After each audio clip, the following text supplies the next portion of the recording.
Hi, this is Chris again with Nightfall Audiobooks. I have received a few requests for the Fear Street Sagas trilogy. This is it. I am finally doing it. I was apprehensive about starting this because of the impact it has on the Fear Street series. It is the story of Simon and Angelica Fear and how the famous Fear Mansion burned down in Shadyside. It is the reason that Fear Street is cursed and Shadyside is doomed. It is a sprawling epic of a story, and I want to do it justice. Another thing to keep in mind is the spelling of the names. There are two families in play here, the Goods, spelled Goode, and the Fears, spelled Fier. The spelling of Fear is important because that name is later changed to Fear, Fear, and since this is an audio translation, you aren't able to appreciate that distinction. The book does a good job of describing it, but I want you to be aware of it before we get started.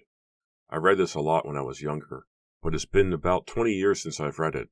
I don't remember all the details, so it will feel like a fresh book. I do what I always do, and I read through the book a bit, and I think I have the characters and their voices worked out.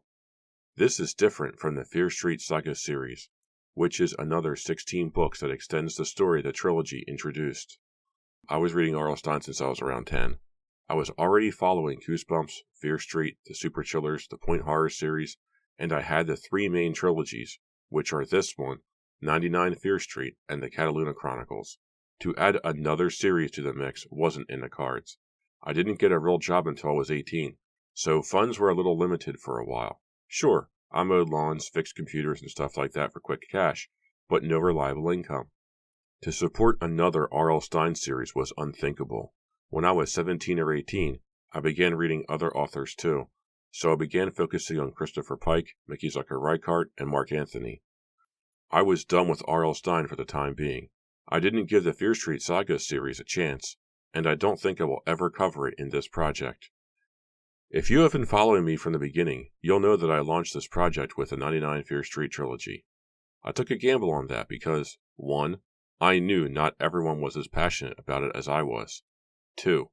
If people didn't like it, it would take the first quarter of the year to gain any kind of following. 3. I nearly burned out on it. I read those books back to back, and towards the end of book 3, I was so tired of saying Callie and Cody that I almost didn't want to finish. The lesson I learned was to spread a trilogy out and not focus on it completely until it's finished. I am beginning the Fear Street Sagas trilogy, but don't expect the second and third books to come out in rapid succession after this one. I will release the first book, take a break, then release the second book, and so on.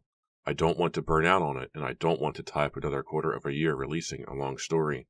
Don't worry, I will finish this trilogy, and I will finish the rest of Fear Street, the Super Chillers, the Point Horror stuff, and the Cataluna Chronicles. I don't know when I will do all of that, but I am actively working around 20 hours a week on material for this project. What should I do next? Please let me know. Either shoot me an email at nightfallaudiobooks@gmail.com or on YouTube at Nightfall Audiobooks. Feel free to like, comment, and subscribe. I love reading your comments. Tell your friends, tell your mom, tell whoever you think would like to listen to me tell you stories from Fear Street. Welcome to a Nightfall Audiobooks production of The Fear Street Sagas, Book 1, The Betrayal, by R.L. Stine. Prologue. Village of Shadyside, 1900. The fire roared like thunder. Above the choking clouds of black smoke, the night sky brightened with a wash of angry scarlet. The flames tossed and crashed like ocean waves, rolling over the blackened mansion, pouring out every window, sweeping up the walls and over the roof until the house was nothing more than the dark core of a raging fireball. Staring down at the fire from the low hill that overlooked the wide lawn, Nora Good pressed her hands over her ears. But even with the fire's roar muffled, she could hear the screams of those trapped inside the blazing Fear Mansion, the screams of everyone she knew, of everyone she loved. "Daniel, come out!" Nora cried, her small voice buried under the avalanche of terrified shrieks, anguished moans, and the unending roar of the spreading flames. "Daniel, I'm here! I'm alive! I ran out!" Nora shouted. "Where are you? Are you coming out too?" The flames roared louder, as if to answer her. Nora's entire body trembled in dread. She lowered one hand to the amulet on a chain around her neck. The fire had already blazed for more than an hour. Daniel wasn't coming out. No one was coming out. Only minutes after the fire had begun, the Shady Side volunteer firefighters had pulled their horse-drawn water truck onto the lawn of the mansion, but the flames had already swallowed up the entire house. Their faces revealing horror and awe, the firefighters stood by helplessly and watched with the other townspeople who had gathered on a low hill, huddling in small groups, their faces red in the light of the flickering blaze. "You're not coming out, are you, Daniel?" Nora said. "I'll never see you again." She shut her eyes. But even with her eyes closed, she could still see the angry red and orange flames tossing across the inside of her eyelids. Squeezing the small round pendant tightly, Nora sighed.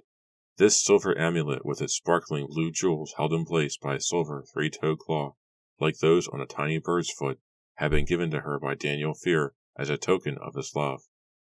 "It is all that I have left of you, Daniel," Nora wailed. Voices rose around her, close by, louder than the thunder of the flames.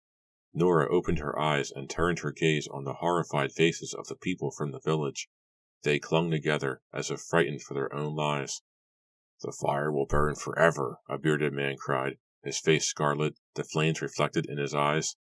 "Look at the house," a frail woman a few feet from Nora cried, pointing. "It is covered with flames, but it does not burn." "It looks as if the sky is on fire," screamed a little girl, hiding her face in her mother's dark skirt. "I always knew this place was evil," the bearded man declared, shielding his eyes with one hand.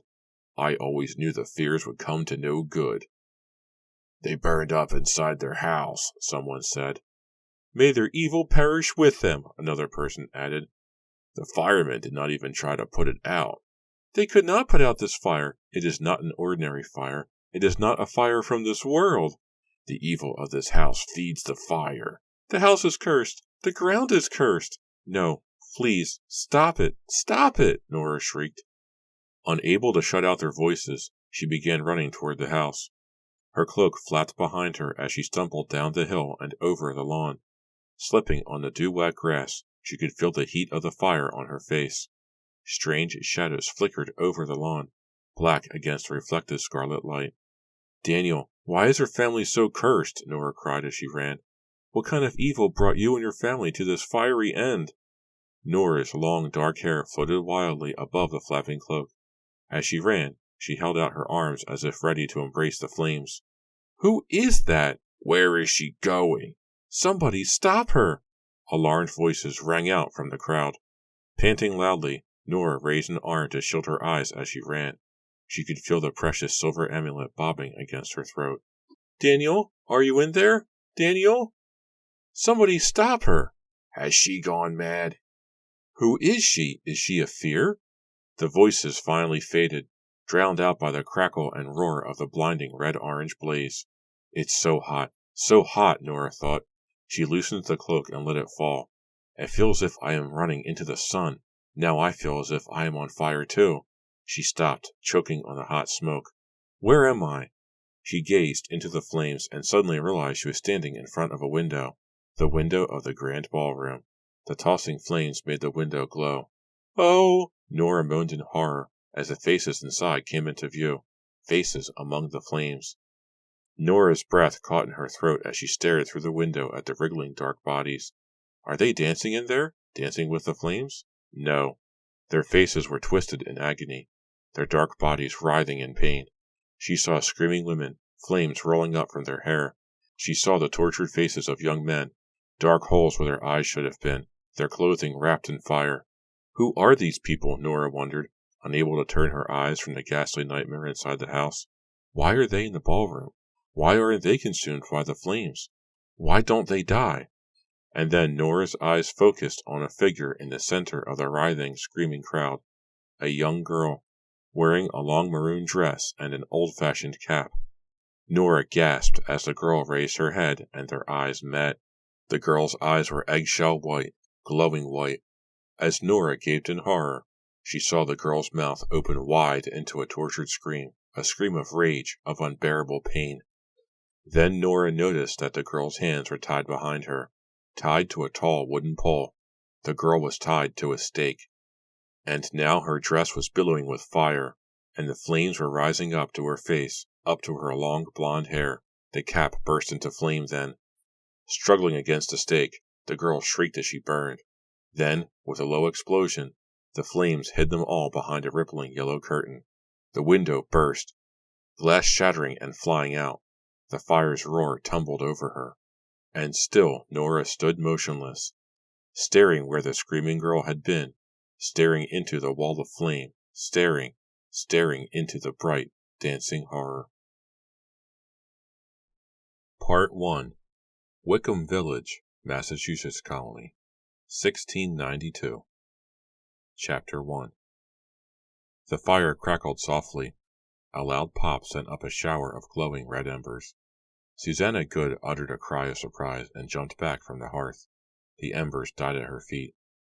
After straightening the starch-white apron she wore over her heavy dark maroon skirt, Susanna bent over the big kettle to lift the heavy lid and peer inside. Behind her, in the small boarding room, the baby started to cry. Susanna heard the floorboards creak as her mother made her way to the cradle to see what the problem was. "Susanna!" Martha Good's tone was scolding. "You have wrapped George too tightly again. The poor baby can barely breathe." "The blanket is too small. I had trouble covering him," Susanna complained, still bent over the kettle, a few long golden curls falling out of her bun and over her face. "The blanket will have to do," her mother replied. "It is the best we can afford." She lifted the squalling baby and held him up to her face. "Poor George, poor George. What did your sister do to you?" Susanna sighed. "These biscuits are taking so long to bake." Martha Good stepped up behind her. George's cries had softened to quiet whimpers as he lay his head against his mother's stiff white collar.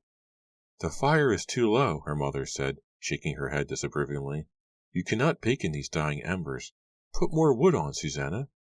Frowning, Susanna straightened up and tossed the locks of escaped hair behind the white collar that covered the shoulders of her dress. "We need firewood." Susanna was tall and thin. She had sparkling blue eyes, creamy pale skin, and dimples in both cheeks when she smiled. Whenever Martha Good found Susanna gazing into the looking-glass or toying with her golden hair, she scolded her with the same words. "True beauty comes from deeds, not appearance, daughter." As a Puritan, Susanna had been endlessly taught the virtue of modesty. She had been taught that all righteous people are beautiful and the same in the eyes of the Maker. She felt embarrassed whenever her mother caught her admiring herself, as if her mother had peered inside her soul and found it flawed and unworthy. But at 16, Susanna felt stirrings that excited her as much as they troubled her. She found herself thinking of a certain boy, daydreaming about him as she worked, and she couldn't help but wonder if she was pretty enough to win him over all the other girls in the village of Wickham. Martha Good held the baby and rocked him gently as she stared disapprovingly at the fire. "Where is your father? He will want his biscuits on time, but he will not have them if he is not here." "I believe he is at the commons, tending the cows," Susanna told her. "Cows," her mother scoffed. "Bags of bones, you mean." She lowered her gaze sadly to the baby she held. "It is a wonder we survived, George." Susanna started toward the door. "I will get the firewood and fetch father. I was going out for a walk anyway," Susanna insisted. "Susanna, please," her mother said, fear clouding her eyes. "You must stop taking solitary walks. You must not do anything at all, to attract attention to yourself." She gazed intently at her pretty daughter. Then she added in a low whisper, "You know the dangers. You know what is going on here." "Yes, mother," Susanna replied impatiently, "but I think I can go for a walk without—" "They took Abigail Hopping from her house last night and dragged her to the prison," her mother said softly. "The poor woman's screams woke me." Susanna uttered a shocked gasp.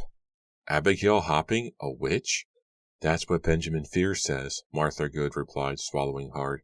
"Benjamin accused Abigail of singing songs of the evil one as she prepared the evening meal." "I cannot believe that Abigail Hopping is a witch," Susanna said, shaking her head. "Has she confessed?" "Her trial is at the meeting-house tonight," Martha Good said darkly. "Oh, mother, will she burn like the others?" Susanna cried, choking out the words. Her mother rocked the baby and didn't reply. "There is so much evil about, daughter," she said finally. 3 witches uncovered in our village by Benjamin Fear since summer began. I beg you to be careful, Susanna. Stay in the shadows. Give no one reason to suspect you, or even to notice you." Susanna nodded. "Yes, Mother. I'm only going to the commons for firewood. I shall be back quickly." She pushed open the door, causing a flood of bright sunlight to wash over the dark room. "No! Stop!" her mother cried. Halfway out the door, Susanna turned, her blue eyes flashing, an impatient frown on her face. "Are you going out with your head uncovered?" Martha Good demanded. "Where are your thoughts, dear?" "I am sorry." Susanna returned to the room, took the white cap from its peg, and pulled it down over her hair. "I will hurry back," she said. She closed the door behind her, and, shielding her eyes with one hand from the bright afternoon sunlight, made her way past the chickens pecking the dirt in front of the house. Susanna turned onto the path that led into the village. Walking quickly, her long skirt trailing over the dirt, she passed the Halsey's house. The glass for their windows hadn't yet arrived from England, Susanna saw. The windows were boarded up. Mr. Halsey was bent over his vegetable garden and didn't look up. At the meeting house, she saw someone up on the shingle roof working to attach a brass weather vane above the chimney. The village magistrate, Benjamin Fear, a troubled expression on his face, was just entering the building. Susanna stopped short and waited until he had disappeared inside. A cold shudder ran down her back as she thought of Abigail Hopping. "I know Benjamin Fear is a good and righteous man," Susanna thought, "but I am afraid of him, just as everyone else in Wickham is." As village magistrate, Benjamin Fear was the most powerful man in Wickham. He was also the wealthiest. His home, the biggest in the village, stood across from the meeting house. The aroma of roasting beef wafted out from the summer kitchen as Susanna strode past. "The Fears are so prosperous," Susanna thought, unable to suppress a feeling of envy. "They won't be having biscuits and gravy for their dinner. The Fears can have roasted meat every night." Susanna knew that the Fear brothers, Benjamin and Matthew, were the most prosperous men in Wickham because they were the most worthy. Since she had been a little girl, she had been taught that good fortune goes to those who are the most righteous. Thus, Benjamin Fear became magistrate because he was the wisest, most pious man in the village. It was he who conducted the witchcraft trials, and he who insisted the guilty ones be burned, rather than hanged as they were elsewhere in Massachusetts. Benjamin's younger brother Matthew had a farm that prospered when others failed, because Matthew Fear was more righteous and faithful than the other farmers. That was plain and simple knowledge. As she passed the meeting house and glanced toward the commons, Susanna found herself thinking about Benjamin's son, Edward Fear. "Edward, where are you? Are you thinking about me?" "Oh!" she cried as she stumbled over an enormous pink pig spotted with black and went sprawling onto the hard ground. The pig grunted a loud protest and scrambled off the path. Susanna picked herself up and brushed the dust off the front of her white apron. "That will teach me not to have improper thoughts," she scolded herself, straightening her cap over her hair. "But how can thoughts about Edward be improper?" She saw her father at the end of the commons, the large rectangular pasture in the center of the village. He was busily raking a section of ground and didn't see Susanna wave to him. Mr. Franklin, the blacksmith, was at his anvil in front of his shop, pounding noisily on a sheet of tin as Susanna hurried past. She smiled at Franklin's apprentice, a boy named Arthur Kent, who was tending the bellows, which were nearly twice as big as he was. Behind the blacksmith's shop were the shimmering green woods. Tall poplars and beech trees leaned in toward the village. Behind these the woods grew dark with pines, oaks, and maples. A village woodpile stood at the edge of the woods, logs neatly chopped and stacked, but Susanna's eyes were focused on the woods. Sunlight filtered down through the shimmering leaves, sending rays of light darting over the ground. Black and gold monarch butterflies fluttered in and out of the shafts of white light. "I shall take a short walk into the woods," Susanna decided. It felt good to be out of the dark house, away from the heat of the cooking hearth, away from the crying baby, away from her chores and the watchful eyes of her mother, away from the heavy fear that hovered over the entire village these days. Susanna stepped into the woods, dry twigs cracking beneath her heavy black shoes. As soon as she was hidden by the trees, she pulled off her cap and shook her hair free. She walked slowly, raising her face to the shafts of bright sunlight. Her dress caught on a low bramble. She tugged it free and kept walking. A scrabbling sound nearby made her spin around, just in time to see a brown and white chipmunk scurry under a pile of dead leaves. Susanna tossed her long hair back and took a deep breath. The air smelled piney and sweet. "I'm not supposed to enjoy the woods," she thought, her smile slowly fading. Susanna had been taught that the woods were a place of evil. As if mirroring her thoughts, the trees grew thicker, shutting out the sunlight. It became evening, dark. Away from civilization, deep in the woods, was where the Evil One and his followers dwelt, Susanna had been taught. The witches of the village came here to dance their evil dances by moonlight with the Evil One and his servants. The Evil One and his servants lived deep in holes in the ground, hidden by scrub and thick shrubs.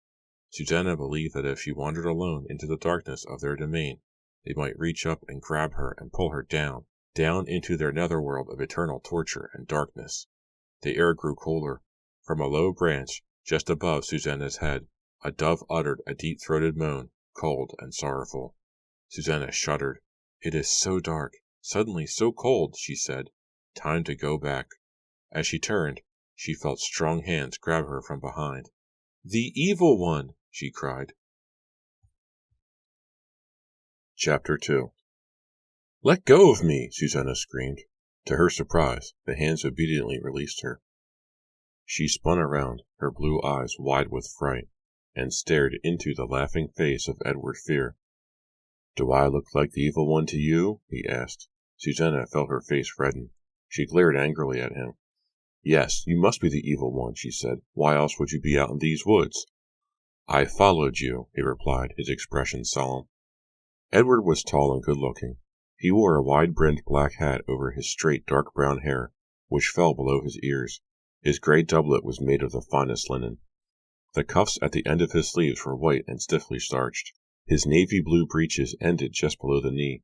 Gray wool stockings covered his legs. On his feet were Dutch-style clogs fashioned of dark leather. No other young man in the village dressed as well as Edward. He seemed to take his clothing as seriously as he did everything else in life. In private, some villagers criticized his fancy dress, accusing him of the sin of pride. But no one dared criticize him in public, for Edward was a Fear, Benjamin Fear's son, and no one would dare say a word against Magistrate Fear or his son. As the trees shuddered around them in a sudden cold breeze, Edward's dark brown eyes locked on Susanna's. "We should not joke about the Evil One," he said, lowering his voice. "My father says the Evil One's slaves have overrun our village." I'm so afraid these days," Susanna confessed, lowering her gaze to the dark ground. "I keep dreaming about Faith Warburton. She was my friend," Susanna stammered. "I know," Edward muttered softly. "They seized her as a witch, because she wore a red ribbon in her hair. They burned her!" Susanna's words were cut short by a sob. Edward placed a hand on Susanna's trembling shoulder. "I know that my father must have had proof of your friend's evil practices. He appears stern, but he is a fair and just man, Susanna. We should not be here together. We have to stop our secret meetings. They put me in great danger," Susanna said softly. "You are in no danger," Edward replied. "I wanted to talk to you, Susanna. I wanted to—" Before Susanna could back away, Edward had his arms around her waist. He lowered his face to hers and kissed her. The hat tumbled off his head, and he pressed his lips against hers, urgently, hungrily. Susanna was breathless when she finally pulled free. "You are suffocating me!" she exclaimed, grinning at him. She raised a hand to his shoulder. "What if the Evil One is watching us?" she teased. To her surprise, he pulled away from her touch. His dark eyes flared with anger. "I told you," he warned. "Do not joke about the Evil One." "But, Edward," she began. His intensity always startled her. "You know I cannot bear blasphemy," he interrupted in a low, steady voice. They had been meeting secretly for weeks, stealing moments behind the grain barn or behind trees at the river bank. Susanna had been surprised by Edward's seriousness, by his solemn attitude about most things. She liked to tease, but quickly learned he didn't share her sense of humor. Why did she care so much about him? Why did she think about him night and day? Why did she dream about being with him forever? Because he needed her, because he seemed to feel as if she did. She gazed up at him coyly. "Being here alone together in the woods, that is a crime against village customs," she said.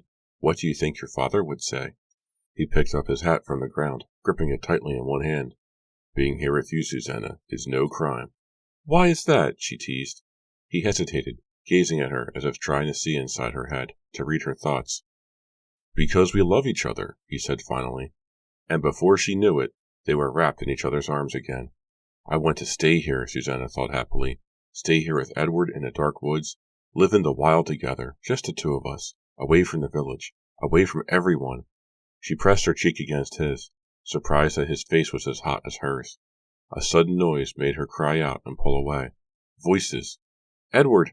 Someone else is here," she cried, raising her hands to her cheeks in horror. "We are caught!